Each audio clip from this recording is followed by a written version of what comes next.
जैसे ही देश भर में चुनाव का माहौल बनता है, वैसे ही चुनाव के वक्त पर हिंदू मुस्लिम या फिर कोई एक बड़ा एजेंडा सामने खड़ा हो जाता है। जी हाँ, फिलहाल मैं बात कर रहा हूँ वसीम रिजवी की। क्या वसीम रिजवी को इस वक्त इस तरह का बयान और सुप्रीम कोर्ट में जो उन्होंने याचिका दायर की है, क्या ये सही वक्त था? बिल्कुल, उनके और वो जिनके मौरे हैं उनके हिसाब से उन्होंने ये सही वक्त पर काम किया है। क्या कुरान में संशोधन किसी कोर्ट के अधिकार क्षेत्र में आता है? उत्तर प्रदेश के खारजी व्यक्ति वसीम रिजवी ने सुप्रीम कोर्ट में एक रिट दायर की है। उसने कुरान मजीद से 26 आयतों के बाद में जोड़ी हुई बताकर हटाने की मांग की है।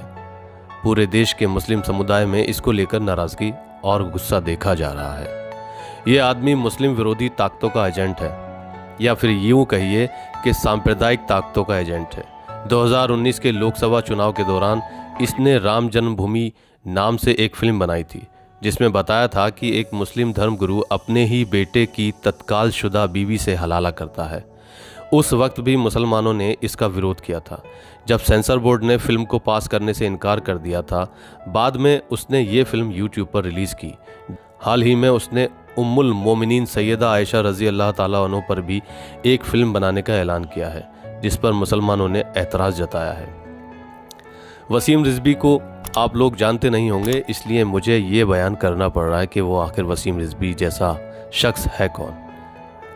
टाइमिंग देखिए, मार्च अप्रैल 2021 में बंगाल में विधानसभा चुनाव हो रहे हैं, जहां मुस्लिम वोटर्स 30% हैं। बीजेपी यहां सत्ता पाने के लिए चिर परिचित हिंदू कार्ड खेल रही है। मुद्दे की बात यही है कि क्या कुरान में संशोधन किसी कोर्ट के अधिकार क्षेत्र में आता है? इसका जवाब है नहीं। कुरान तो क्या, किसी भी धार्मिक किताब में संशोधन करना सुप्रीम कोर्ट का विषय है ही नहीं। हम आपकी जानकारी के लिए बता दें कि हिंदू धर्म ग्रंथ मनुस्मृति में शूद्रों के बारे में जो कुछ लिखा है, उस पर दलित समुदाय को आपत्ति है। संविधान निर्माता डॉक्टर भीमराव अंबेडकर ने मनुस्मृति की प्रतियां जलाई थीं, लेकिन वो भी मनुस्मृति में कानून का सहारा लेकर संशोधन नहीं करवा पाए, और मनुस्मृति आज भी ज्यों की त्यों ही मौजूद है। इसलिए मैं ख़ास तौर से देश के मुसलमानों से अपील करता हूं कि बेवजह जज्बात में आकर मुस्लिम विरोधी ताकतों का या सांप्रदायिकता के दुश्मनों का आसानी से हथियार मत बनिए। यकीन जानिए, ये रिट सुप्रीम कोर्ट में जाते ही खारिज हो जाएगी। वसीम रिजवी के कोर्ट जाने से एक नई बहस देश में शुरू हो गई है, और उनके मालिक यही चाहते थे। ये बहस देश में हिंदू मुस्लिम कार्ड बनेगा, और उसके बाद ट्विटर पे ट्रेंड होना शुरू होगा, और यहीं से शुरू होगी सांप्रदायिकता पर एक और बड़ी बहस, और राजनीतिक लोगों को इसका बहुत फ़ायदा मिलेगा। वो ऐसा ही करते हैं, उन्होंने यही एजेंडा तय कर रखा है। ये समझना होगा हमें और आपको कि आखिर ये एजेंडाज और ये बहस, टीवी की चैनल की ये सारी बहसें हमें और आपको कहाँ लेकर जाती हैं। सुप्रीम कोर्ट इसमें हस्तक्षेप इसलिए नहीं कर सकता क्योंकि कुरान का नुस्खा सर्वसम्मत है। दुनिया का हर मुसलमान, चाहे वो किसी भी मसलक का हो, ये मानता है कि ये किताब हूबहू वही है जो अल्लाह के नबी सल्लल्लाहु ताला अलैहि वसल्लम पर नाजिल हुई है।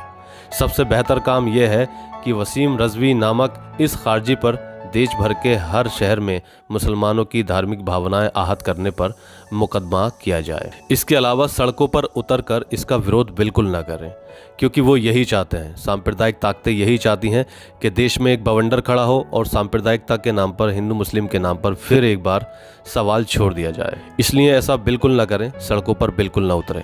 अगर आप चाहते हैं इसका विरोध करना, तो अपने लोकल थाने में जाकर कुछ लोग इकट्ठा होकर इसके नाम पर धार्मिक भावनाएं आहत करने के लिए मुकदमा दर्ज करने की मांग कर सकते हैं। देश के तमाम युवाओं, नौजवानों से मेरी अपील है, चाहे वो हिंदू धर्म के हों या मुसलमान धर्म के हों या किसी और अन्य धर्म के हों, वो वसीम रिजवी को पढ़ें और समझें कि ये घटिया इंसान मुसलमान नहीं है, ना ही मुसलमान फ़िरके से ताल्लुक़ रखता है। ये इंसान हमेशा से सांप्रदायिक सोच रखता है, और कार्ड है ये उन सांप्रदायिक ताकतों का जो समय समय पर बाहर निकलता है और चुनाव में सांप्रदायिक ताकतों को फ़ायदा पहुंचाता है।